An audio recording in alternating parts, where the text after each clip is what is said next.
En France, le nouveau coup d'éclat de Ségolène Royal qui semble décidé à bousculer le Parti socialiste. Après ses déclarations fracassantes sur la délinquance, elle s'attaque maintenant aux 35 heures, réforme emblématique de la gauche. Une prise de position qui provoque à nouveau un tollé et un débat. Hélène Hugues, Bernard Connor.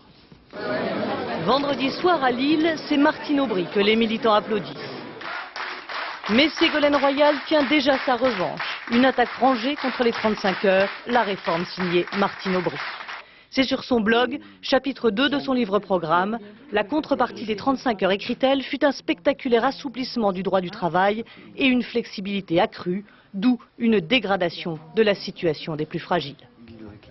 Les 35 heures ont créé 350 000 emplois, ont permis de libérer du temps, mais ce qui est évident, c'est que pour les salariés situés au bas de l'échelle sociale et les moins qualifiés, les 35 heures n'ont pas été correctement appliquées.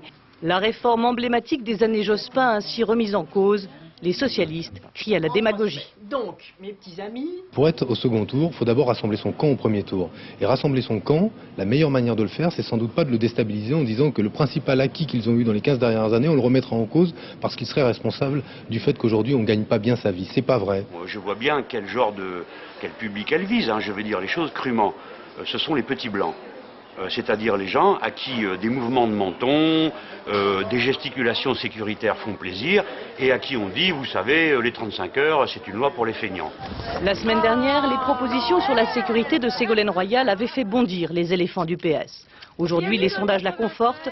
Sa proposition d'un encadrement militaire pour les délinquants est approuvée par 69% des Français, 67% des sympathisants socialistes. À l'UMP, on ironise.